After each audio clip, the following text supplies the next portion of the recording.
The following program has been rated GE by the Kenya Film Classification Board. It is therefore suitable for general family viewing.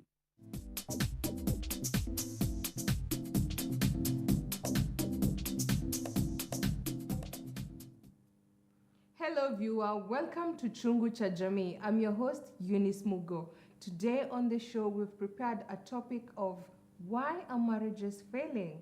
This is what we're going to discuss. I have guests with me who are going to help us to understand better on why marriages are failing.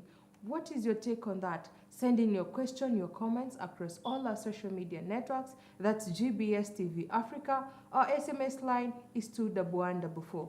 I will allow our guests to introduce themselves. Welcome, guests. Starting with you, lady. Thank you. My name is Susan Wanjiku, married to one husband. I have 2 children. I am a bishop with Jesus Grace and Glory Ministries, of which I am the founder. I am also a marriage counselor, born again and loving the Lord. Amen. Welcome to the show, Madam Susan. Thank you. To you, sir. Yeah, I'm Nelson Ochuoga, a pastor of Good News Mission, and I'm stationed in one branch church called Kayole, and more so I received salvation, being forgiven from all my sins. I have a wife, one wife, and 4 children, and I'm privileged to enjoy their presence with me. Welcome on the show. So today, basically, as pastors, I'm honored to have you on the show so that we can talk on this sensitive matter that is affecting our society today. We can see a lot of people don't want to get married. We don't want responsibilities to do with marriage. So help us to understand why are marriages failing. As a counselor, what are the challenges are we facing in our marriages that is making the marriage to fail, and those who are not in marriage not to walk into marriage? Thank you very much. Let me start by saying that marriage is something that was ordered by God. Mm-hmm. It was an arrangement made by God in the beginning. Okay. And the biblical view is that 2 people come together and become one. Mm-hmm. Which means when you are one, you have agreement, you have unity. Mm-hmm. There is communication, there is freedom. What we are seeing now Mm-hmm. is a place where we are going into marriage blindly.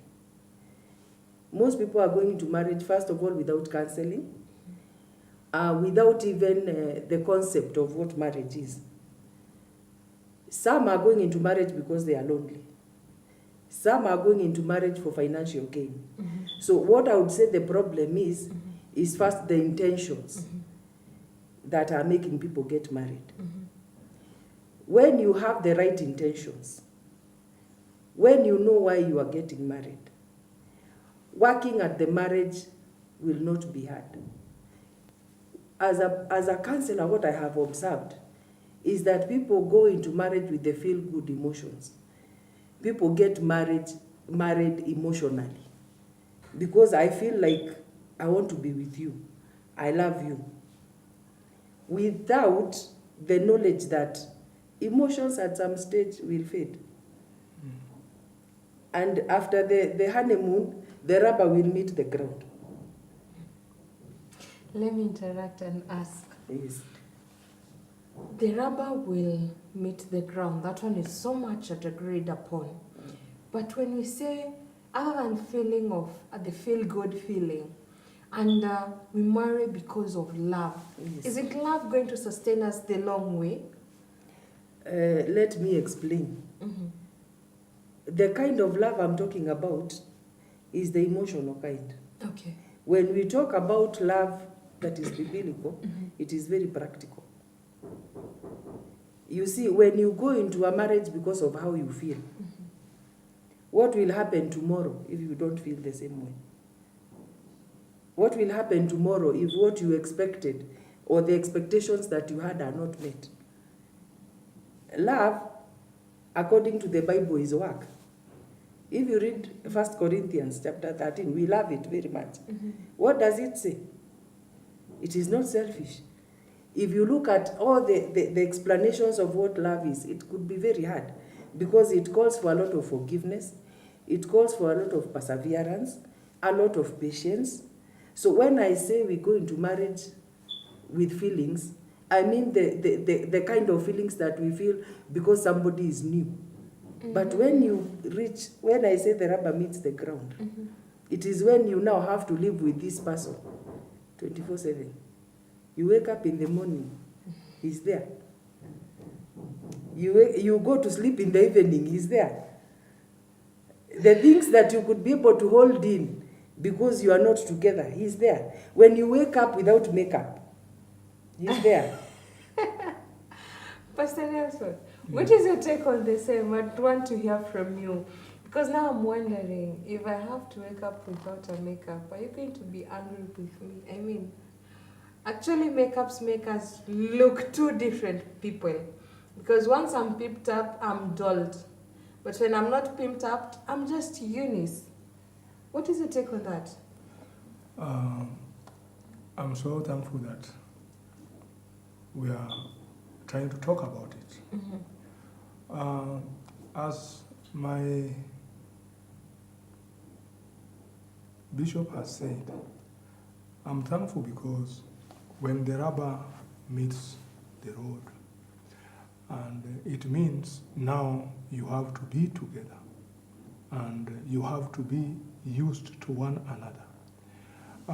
The world is so complicated, and especially the world of the heart of people and the way they imagine things and the way they want them to be is not the way they are. We have the world of illusion, and also we have the world which is real world. As she's talking about emotional love, I can also say in that context we have lust. People enter into relations because of lust, which they think this is love, but it's not love. Because at the end of the road of that lust, then you feel like you are back to your senses. And when you are back to your senses, you feel like this is nonsense. Because in the world of Amnon, when you think about Amnon and Tamar, Amnon thought there's something classic. But at the end of it, he found there was nothing. And then what happened? So that is the heart that is dominating most of the people, and more so men. Yeah, men live with the heart of Amnon. The heart that they want to feel something, the way Bishop has said. But at the end of it, what is there? Nothing is there. In fact, it is not because people think love is that emotional thing, which is lust, but love is beyond that. Because love is to cover the weakness and the lackings. And love is communication, how to share heart. But most of the people, they have not learned how to share their hearts. Even they don't know what is in them first. Even they don't know how to express what is in them. People talk of what they feel, what they see, but they cannot talk of what is inside them. And then with this, they cannot relate well. So it is good for us to understand ourselves, and so doing, we can communicate and understand the other, and in that, we can adjust. But who is there ready to adjust? No one is there ready to adjust. Everyone is on their own, with their own feeling. And because of this, they feel like you are boring. Even me, you are boring. Then, can we continue? Nothing. That is how the world is. Wow. But again, I'm grateful that you're here, because now our viewer can learn and also understand what they're what wrong they are doing and how right they should correct themselves. Now, maybe we can talk about the problems that you are having in our marriages. What are the common signs that you can now say and look and say, now, my marriage is in trouble. I need to salvage it. What are these common signs that indicates this marriage is in trouble? Maybe me from the inside, I'm not in a position to see. But you as a mother from the outside, you can see and tell. At what time do you call me and tell me, Eunice, my daughter, this one that you're doing is wrong. This way that you're headed is wrong. Please take note. You need to change. You need to work on A, B, C, D. What are the signs that you can see from that angle now as a marriage counselor and also a pastor? What are those signs that you can see until now? This one's is trouble. Wow. That is a very extensive topic, if I may say so. But the biggest problems that marriages face is breakdown of communication. And that gives birth to almost all the others. Okay. Because communication is just not in words. Communication can be physical. Communication can be non-verbal. So what the biggest problem that comes into marriage and that leads to a lot of breakdown is the breakdown in communication. For example, you are not intimate the same way you used to be. So you find the intimacy is not there. So, and you cannot be able to communicate that something is missing. You cannot be able to pinpoint what exactly is missing. You also find that when communication breaks down, things like respect also go out the door. So you may find, before you are this very humble woman, who would speak even with your hands closed when you are talking to your husband, but at some point you start feeling unheard. So what happens is that you begin to raise your voice, trying to get heard. And the same may apply for a man. He might reach a place where he's feeling unheard. So many times you will notice, because the body languages, as a counselor, when we sit with you, first of all, your body language speaks a lot. Because people who are intimate, their body language is very different. I will want to speak with him and touch him. I will want to engage him with my eyes. I will want to engage him with my words. I will want to engage him with how I lean. So many times, asking me how I can tell. Many times when we sit even with people, we can tell very fast that something is not right. Because breakdown in communication is what gives birth to all the others. We can talk about infidelity. We can talk about disrespect. We can talk about abuse. But it starts with a breakdown of communication. And even abusers, it comes about because they do not know how to communicate. So many times they are looking for a way to they want to command you so that you can stay under them. They don't know how to do that. So they will have to force you. So breakdown in communication is the biggest problem, according to me, that we have in marriages. Yes. Pastor Nelson, what is your take on the same? And maybe to add on, when she has mentioned about, for the lack of better words, the bullies in the marriage. Now, if I want to be superior than you, now I'm like intimidating you and making you to be like insignificant and showing you that you're nothing without me. Why do we have that, and what brings birth to it? Because maybe in the first place, you're the perfect man for me. I'm the perfect lady for you. But 3, 4, 5, 7 years down the line, I'm your worst enemy. You can't even stand to look me in the face. What brings birth to all this? Now, adding to that of communication, and now this one's of looking down to your insignificant other and seeing them like irrelevant and non-visible. The word of sacrifice entails a lot in marriage, because marriage needs sacrifice. And without sacrifice, there's no way the two can be together. Also, they can never be equal. Either the wife will be wiser than the husband, or the husband wiser than the wife. And in terms of finance, maybe the wife can be financially stable than the husband, or the husband can be financially stable than the wife. But now, the two, when you take yourself to be superior, yes, it's good to be superior, but you need to sacrifice for the weaker. Yeah. So some people may have financial gain, and then they are not ready to sacrifice. Instead, they are complaining. What are you doing? you are not doing this and that. I am the one doing. Not understanding that there is no any one time the two will ever be the same. No. They will never be the same and can never happen. But now, life in marriage means, even though I have some superior financial gain than you, but you are here, I am here for you, you are here for me, I am able to part with what I have to you and help you. Or you can help me.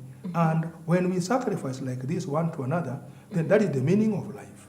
But some people, when they lack that heart to sacrifice, then from there, they start to intimidate others, discriminate others, look down upon them. Why? Because they also want, hey, you also bring, but I am not able to bring. Yeah. So marriage is not about you having the same as I have, but marriage is about sacrificing myself for you, or the other sacrificing for the other person. So without sacrifice, marriage cannot do. Maybe you can tell us, from my grandparents, of my generation now, those are my grandparents, they were thriving very well in their marriages. Right now, I can say my grandparents are celebrating, I think, 65 years in marriage or more. My parents are celebrating, I think, 35 years or more in marriage. Yours, maybe you can share individually. And I'm thinking, as a young generation, what is it that we are doing? Or what are we lacking that we cannot emulate our grandparents to be able to live to the many years that they are living in marriages, that right now we cannot even afford an year in marriage, 2 years in marriage. I don't know how many years we can say people right now in our generation are going to last in marriages. What are we lacking? What is it that is lacking? What that special ingredient was there that is lacking right now that maybe we should now, should we go back to the market to look for it or farm for it? I don't know. Tell us. Let me first begin by saying, not all the marriages we know from our parents were successful as much as we think they were. Sure. Because at some level, traditionally, some of the things that were happening, you would find one spouse being oppressed. That being said, they learned to forgive one another. They learned to work with the person that they got. They learned to love the person they got, if I may be able to say that. And what we can say is lacking right now, but I also want to put a disclaimer. It doesn't mean all the marriages are not working. We still have young couples that are working. We still have marriages that are working. The biggest ingredient that may be lacking is forgiveness. And I also think, from what Pastor has said, sacrifice. You cannot have a marriage without sacrifice. If we look at the setup that was there before, in African tradition, there was maybe like polygamy. And the wives learned to live with one another. Now that we are more modernized, if my husband brings another wife, it would be a problem for me.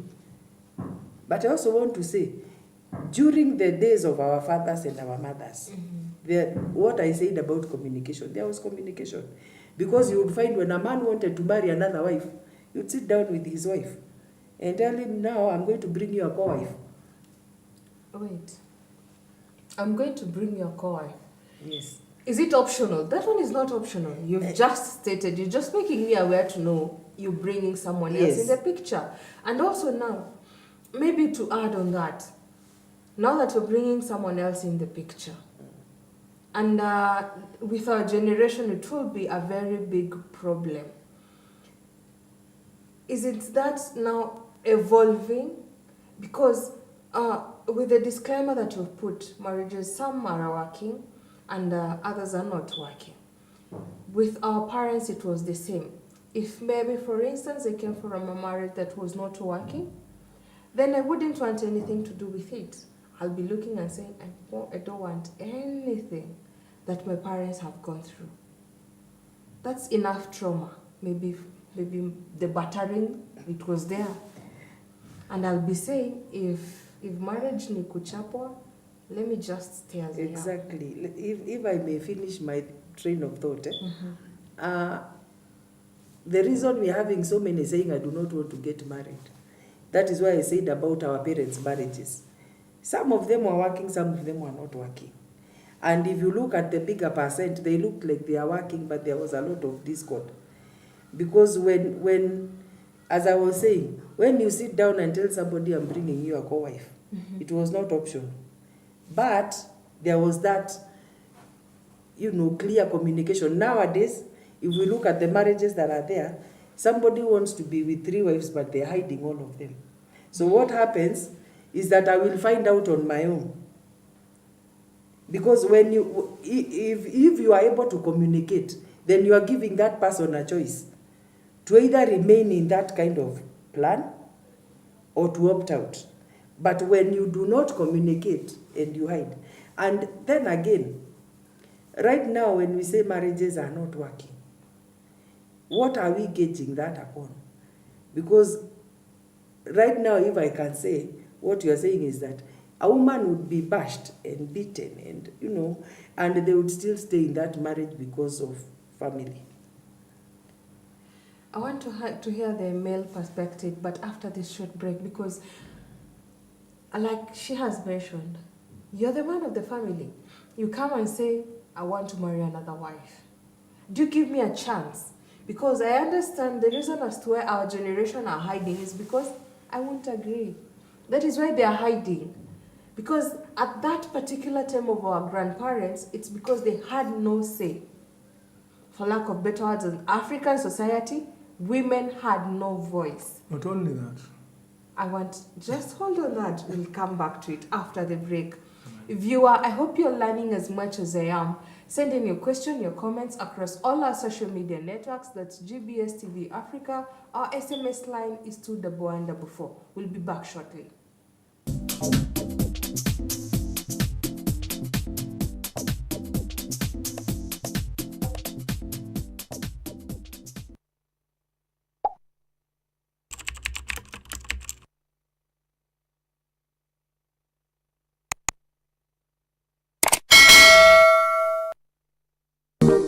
Sometimes we clients were very harsh.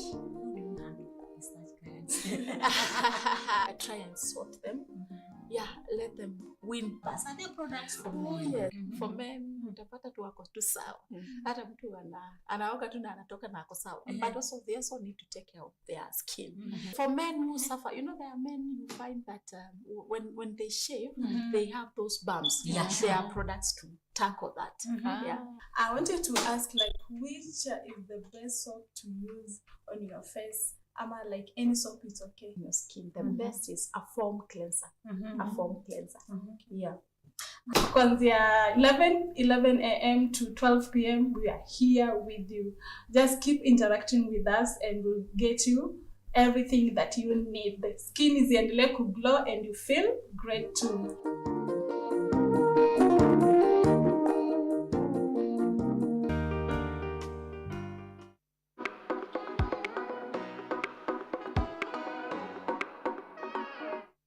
Sometimes we even get to learn new things. Like today, we're going to be learning about something called synthography. And if you're anything like me, you're going to be very interested in this because I didn't even know this was possible until I met this guy who I'm about to introduce you to. There's quite a few, it's fascinating, And when I look at that, it looks so photorealistic. The first time I saw it, I imagined there was somebody standing with a camera behind this lady and doing that. Inspiration for the art I make is, I've always loved those images that people have of the meta narrative. A lot of the images that I've seen, they look very personal and they focus around very kind of human subjects. Some of us, this might not really look really nice on your side, but I made that screensaver with like AI. That was awesome. And that was like, it was really fascinating for somebody who couldn't. It took me like a good 4 months of experimenting to find the actual style.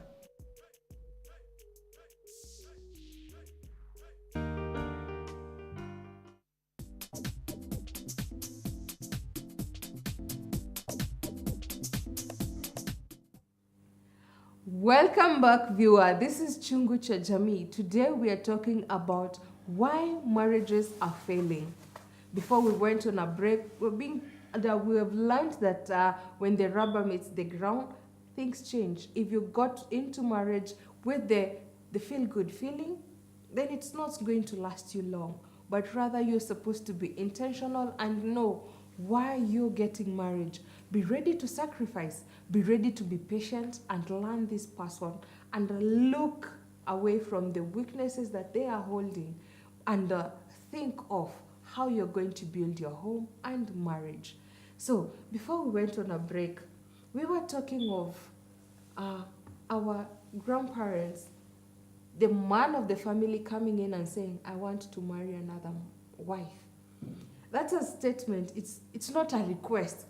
Because it's a difference of saying, can I marry another person? If you come and ask me, my question will be, am I not enough for you?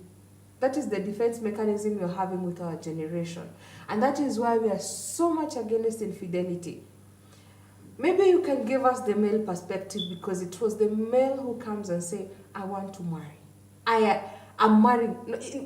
I want to marry, and you're going to have a co-wife. Okay?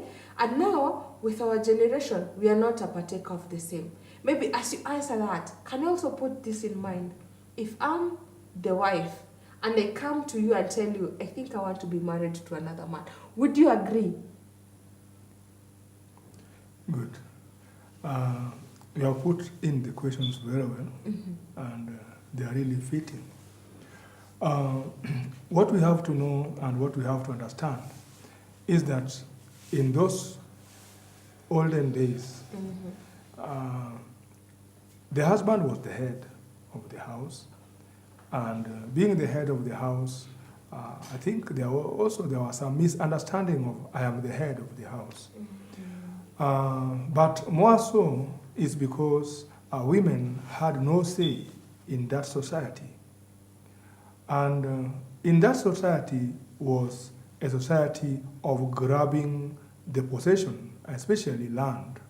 And those days also cows could grow because there was vast land, the climate, the weather were very good, much rain, in season, out of season, and everything was good. But now, maybe in a family, somebody had gotten some many acres, like 100 acres of land. But now they were worried. If I don't have people to protect or keep or occupy, then others will come in and will grab.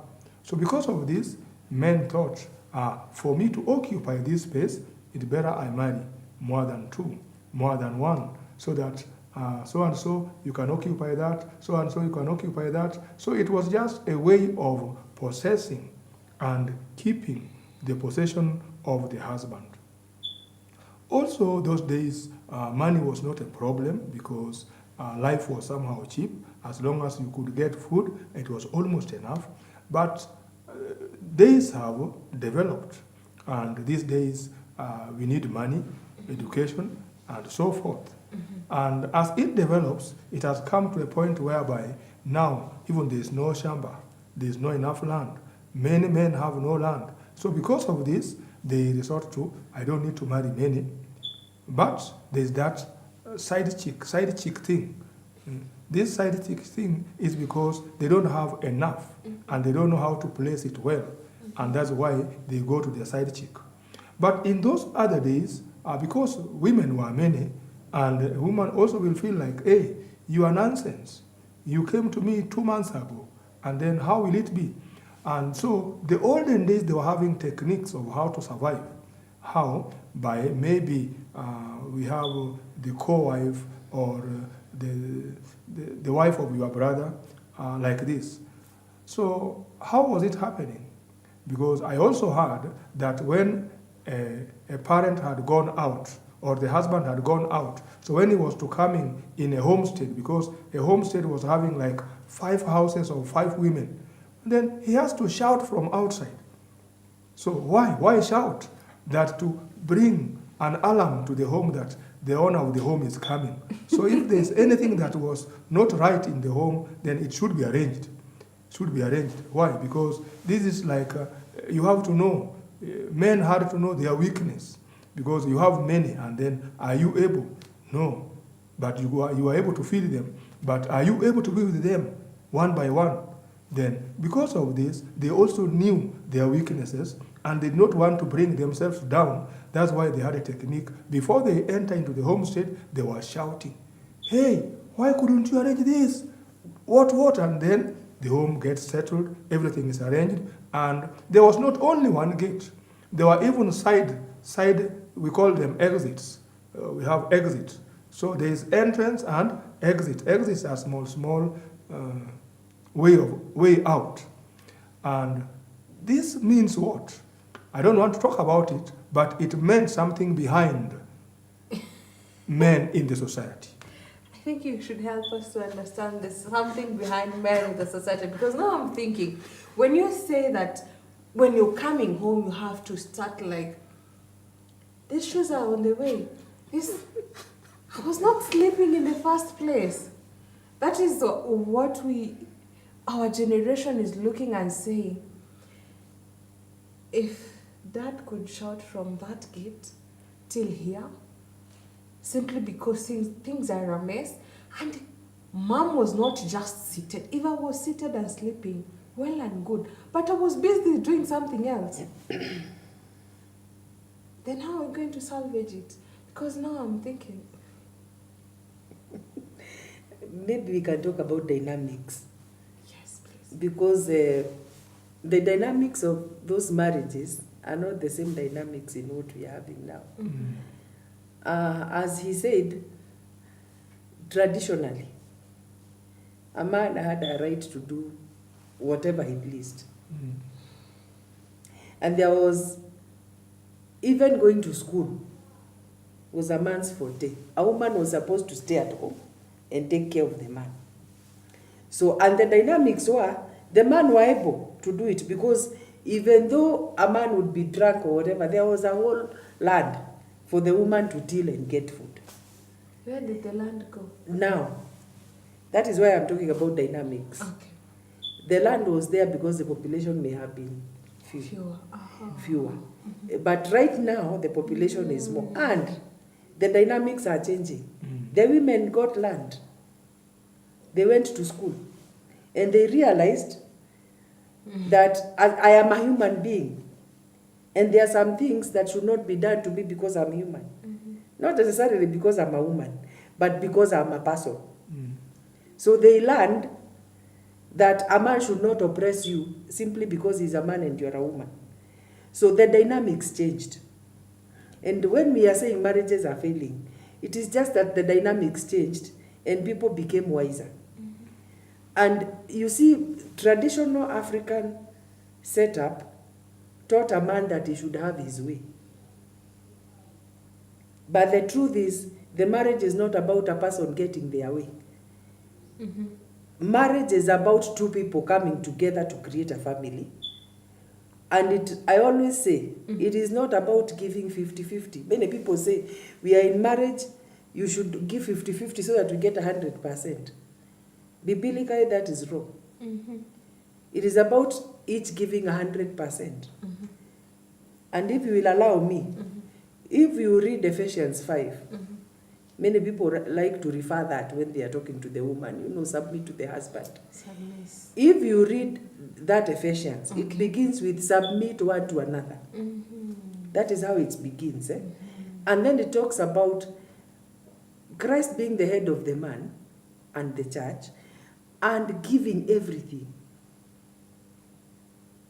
So Christ gave his life to make sure the church was okay.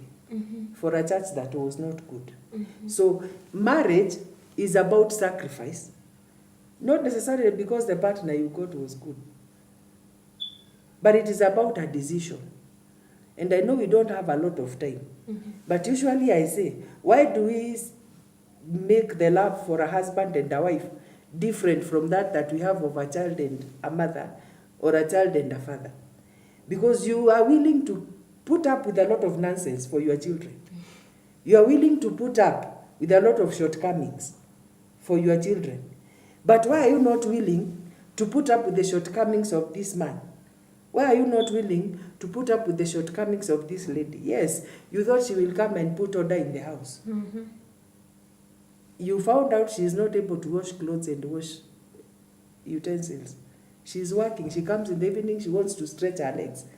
Why won't you put up with that and find ways to help? You found out that this man, presses the toothpaste from the middle, and you made it a very big issue. If it was a child, what would you have done? Corrected and moved on. So many times, if I may say so, the dynamics changed. People became wiser, people went to school, and the only reason marriage is failing is not because marriage is not good. It is only, as I said from before, people are not communicating their desires very well, and they are also not willing to do something I call commitment, total commitment. The only exception is where there is abuse. Without abuse, anything else is workable. If both parties are able to give 100%. The misconception that we come in and bring 50, that is a misconception. Because it means there is something else I'm holding back. What is your take on that? Right now with our generation, we are saying we want to go Dutch. Like she has said, 50-50. Right now, if I say I should maybe go research and statistics, if I go to a street and ask. Actually, the other day we were having someone asking, what do you bring on the table? From the African setup, like we were talking earlier, women were meant to stay at home. Right now we are getting educated and we want to work.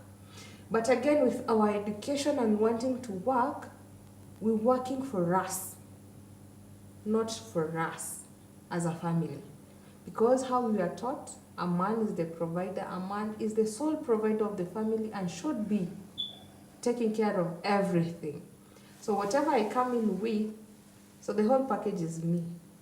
So whatever the too small token I get from whatever I work or whatever I do, it's mine to pamper myself and maybe fill in the gaps that you see are irrelevant.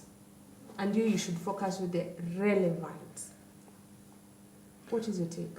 Good. She talked about submitting one to another in the fear of God.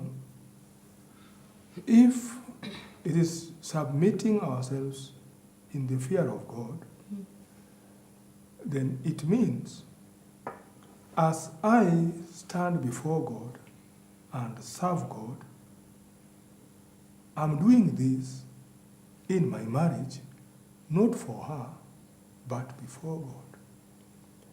So when I'm doing my marriage life, because that is also another world of faith life, how do you trust in God in that marriage? How do you trust in God in that marriage?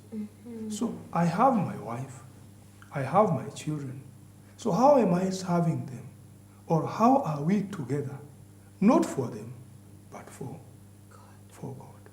Then if I'm serving them before God, then what I have, 100%, is for us. And I will communicate. That time when dad has no money, they will know. When dad has money, they will know. But where there is no communication, the way she said, communication breakdown, whether I have money or I don't have money, they don't know. So they are suffering without knowing why they should suffer. And time comes where if they are suffering, they should know why they are suffering. If you are suffering and you know why you are suffering, you will enjoy it, you will endure it. But you are suffering and you don't know why you are suffering, then that suffering will bring complaint. Okay. And now that is what is called misunderstanding or miscommunication. The thing here is, husband should put everything on the table. And whatever we lack should also be thought of by some other. But having this essence that the world has gone to empower ladies, because these days the world has gone much more to empower ladies because of A, B, and C, especially the parents of a lady. They do this because at the back of it, it will work for them. But they have never thought of the boy or the husband. They have never thought of that. So this brings some miscommunication and misunderstanding, because the slogan has ever been, husband is the head, provide, which is true. But on the other hand, if we submit ourselves before God, one to another, before God, then even this husband is also before who? God. I am the wife, also am before God. Then why don't we sacrifice one to another before God? Not with this one heart that husband is the head. Husband was the head of the house, yes, according to Bible. But when it comes to financial gain or how people receive, it's totally different. Husband can have less and the wife can have much more. Then in this case, why don't ladies think of coming in? And now when you come in, there's what is called the power of money. And now the power of money will make the one who participates much to try to dictate. And now with the men, that ego, I'm a man, also they don't want to go down, then clash comes. But time has come. If somebody is better than you, why don't you say, yes, you are better than me? And then I can follow. But now being a slave is the worst part of it.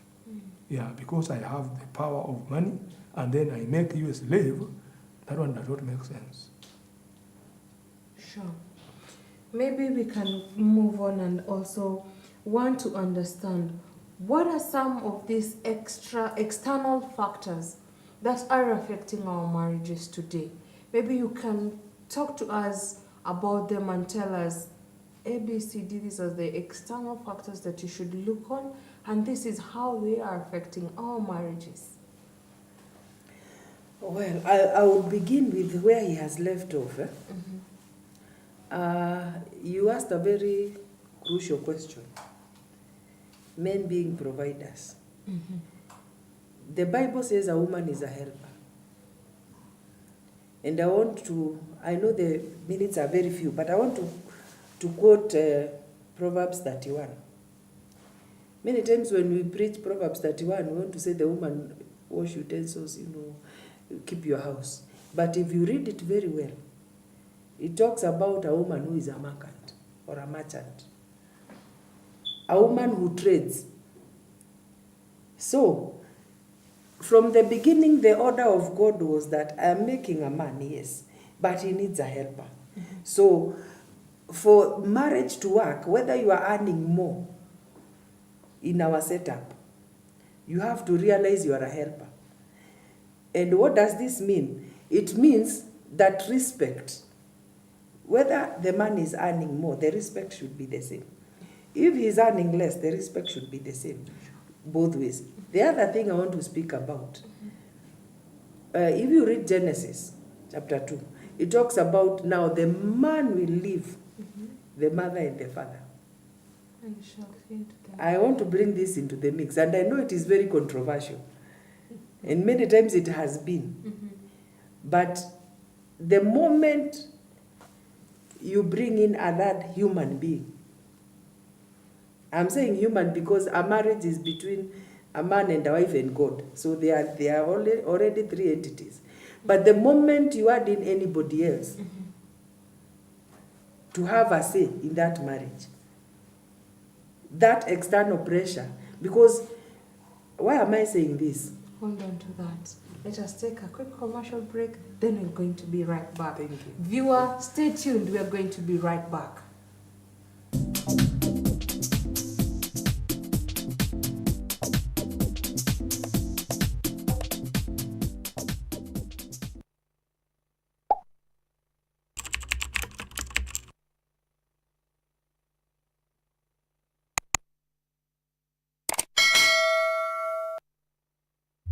Now, I've been accused by many people of being the happiest person they've met. And they're always asking me, don't you ever get angry? And I'm like, I do get angry, but I have learned how to regulate and how to be happy in every circumstance. Happiness. Happiness comes from this state of happenings. You know, it has to be brought by something, but that's not true.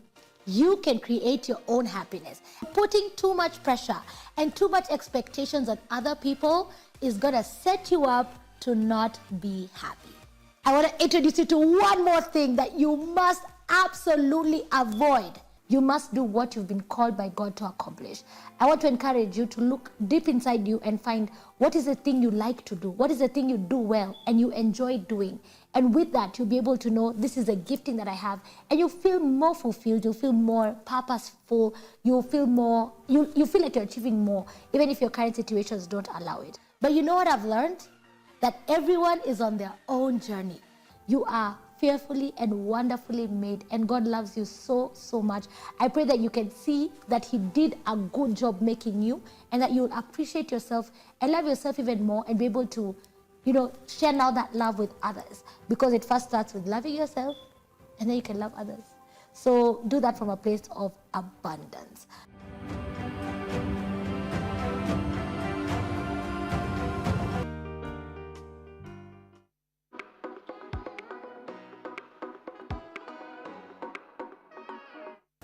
You don't talk to your ex. You don't talk to your ex. I don't have any ex. Naelewa wewe. Watu waoge. Okay, watu waoge. Juu huwezi niambia tulikuwa tunaambiwa serikali ni ya vijana. And someone is 56 to 60 years. Kama youth society yenyewe utapata demo lijo. Not unless umeenda utoki kienyeji huko hivyo. Huko kama mimi kwanza huko kwetu huko Homa Bay huko ndani huko. Let me just ask. Zako batana base. Wanaume wa soprano mmefikiwa. Mbona uko sebezi? We had ODM Kenya, unaona? Then tukakuwa na CORD. Kwanza tukakuwa na ODM CHUNGU, tukakuwa na CORD, unaona? Then after CORD gani nyingine ilikuja? NASA ikakuwa.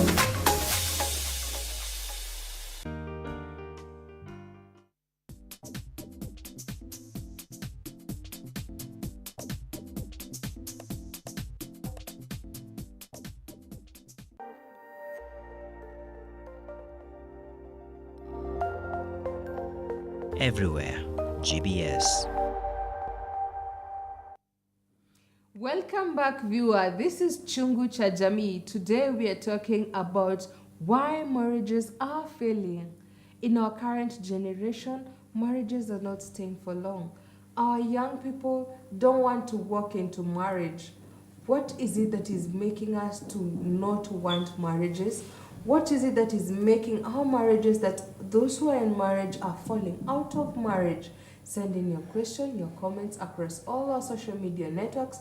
That's GBS TV Africa. Our SMS line is 21144.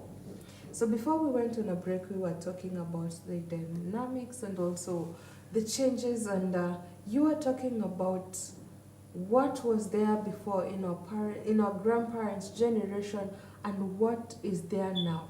You're quoting something to do with the Bible and also the difference of how we are supposed to see that verse in a different angle. Yeah, the external forces. And the Bible talks about the man living and making a home. Okay. And I know it may be a bit controversial in our African setting, but as I was saying, a marriage should be between a man and a woman and God. Because God comes in that when we serve God, we are able to serve our marriage. And of course, He's the author of marriage. So when we bring in any other person, even if it is from the wife's side or from the husband's side, in-laws, when we bring them in and let them have a say, so you find the respect goes. If I am a woman and I'm sharing with my parents what is happening in my marriage, they might pressure me, this man is not good. If a man is doing the same, the pressure comes in, this wife is not good for you, get another one. Say, for example, the woman is not giving birth. And sometimes it is because the man cannot. Sometimes. Whichever way. So you find pressure coming in. So the question was, how does it affect? It affects because when you have too many voices speaking into something, even if you try to hold a debate and have too many voices, you can never agree. Sure. So marriage is about two people working together in agreement, as I said from the beginning. And I want to bring us back to the garden. When the Lord created man and woman, the Bible says they were naked and they were not ashamed. What does it mean? They were vulnerable. They were able to allow each other to see what was lacking and what was there. In other words, they were open. So now, when we bring in external pressure, sometimes finance, as you said, if one is earning more, sometimes the lack of finance. Sometimes it is the abundance. So in whichever way that we allow that to contribute to how we relate to one another. Because the issue of marriage is the relating. Do I respect you because you have money? Do I respect you because you are healthy? Do I respect you because you are handsome? Do I respect you because you look a certain way? Things happen in life. And that can change. And of course, even the normal process of aging comes. Sure. The normal process of being a father, being a mother. With age, looks can change. So how do I relate to you vis-a-vis what I was looking at when I was coming to that marriage? How do I relate to you when these things begin? Because at some point they must change. Even if you have maintained the number 1 figure or number 8, I don't know which one, even if you have maintained that one, what about the face? It is aging. What about maybe your behavior? Something changes. For a man, it is the same.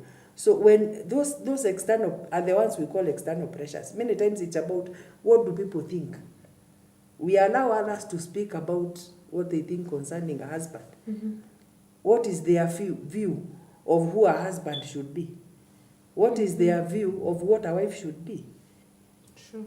So bottom line is, what does the word of God say? Who is a wife? Why did you marry this person? This man or this woman? Something must have taken you to them. Are you willing to commit to make them better? Not by changing them, by changing yourself. Are you willing to make the commitment that even when they don't meet your expectations, because many times we come into marriages with expectations of what we expect, and human beings will let you down.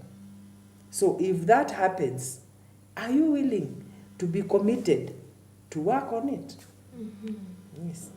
Pastor, are we willing to be committed to work on it? In fact, that should be number 1. Because what is marriage? Marriage is not about me as the husband. Marriage is not about the wife. Marriage is about the author. What is the heart of the author for marriage? So focus should not be husband. Focus should not be wife. Focus should be God. And then when we focus on God in such a matter of that, then from that point, we are going to think deeply, because submitting one to another in the fear of God, which means I have to submit to my wife also submits to me. Why? Not because of me, not because of her, but because of who? Because of the author. Then if we have the focus on God, then marriage will stand. And that's why today the marriage that will stand will be that marriage governed, guided, and led by the institution where God is the paramount. So such institutions where God is the paramount, marriages will stand. Sure. Why? Because in such a setup, there is no mom who will be there, there is no dad who will be there, because when a wife goes to the side of the parents will support the wife. When the husband goes to the side of the parents, the parents will support who? The husband. But now we have to go to the neutral ground, And what is that neutral ground? The neutral ground is God. Why? Church will not support any. Church will support God, will support the setup, which is the word of God. So today, the most important thing is people should think of how to deny themselves. They should think of how to bring down their rights. They should think of how only to live in a world of committing. In fact, it is called commitment. Wow. I'm thinking, and as you're talking, I'm wondering the kind of problems that you are facing indeed in marriage is so much that you cannot exhaust. But now that you are running out of time, maybe you can tell us briefly on the things that we've mentioned of. Those are we've talked of the problems of communication, not wanting to sacrifice, not ready to commit, and so much that you've talked and learned today. I personally have learned today. Maybe you can tell us, with all this, what is that one ultimate thing? Because like Pastor has said, that we should listen to the author. That is one thing that I'm learning, listening to one voice. Because if both of us are committed to each other and committed to serve him, the author of it, then we are going to work it out, administer everything, because now we are getting instructions from God, not from each other. Now, what is your take on that? Maybe briefly, and also give us your parting shot. Well, what I would say, in any marriage, there should be intentionality. We should be intentional concerning our relationships. And when I say intentional, it means that I will make sure in my communication, I say clearly what is the problem, without necessarily apportioning a lot of blame. When I say intentional, is that if I used to take this person to dinner, or if we used to do activities together, quality time, sitting down together, talking together, praying together, taking my role as a wife or as a husband, according to what the Word of God says. So that means I'm intentional in every decision that I make concerning my marriage. I am also intentional about forgiveness. Many times, because we get married when we are already grown up. So I may have my set way that I learned from where I came from. And you have your own ways which you learned maybe from where you came from. Because no marriage is the same. But I have to be intentional and willing and committed to be able to work on those differences. Because in the first place, that is what many times attracts one another. It is that difference that is there. But when we come into the marriage, it begins to become a problem. So that intentionality of deciding that I know this person is not an angel, this person is a human being, they may not fulfill all my expectations. So we also have to put our expectations before God, because many times we are expecting a human being to come and never fail. So we have to be very, very intentional, communicate clearly, respect one another. And let me say one thing, that when I'm doing counseling for premarital counseling, one thing I have to say is that you should always learn to deal with the mistakes without necessarily having to deal with the person many times. And what I mean by this is that many times we combine the mistake and the person and make them one thing. Okay. Pastor, what is your parting shot? Maybe briefly, less than a minute. Yeah. We're running out of time. Thank you. I will always say that we don't need to focus on one another. It is good for us to focus on God. When we focus on one another, what will we see? Only weaknesses, lackings, and blames will come. So we should remove our eye from my partner and look upon God, and God will fill it up and will make me happy with my partner. Wow. Amen.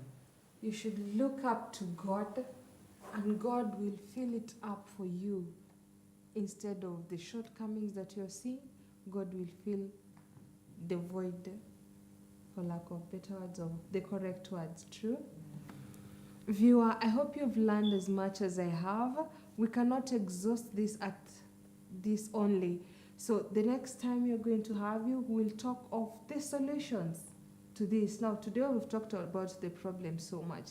Now we want to give solution to our viewers so that they may be able to work on their marriages. Stay tuned, viewer. Let's continue this conversation offline across all our social media networks. That's GBS TV Africa. Our SMS line is 2144. Till next time, have a nice time. Goodbye.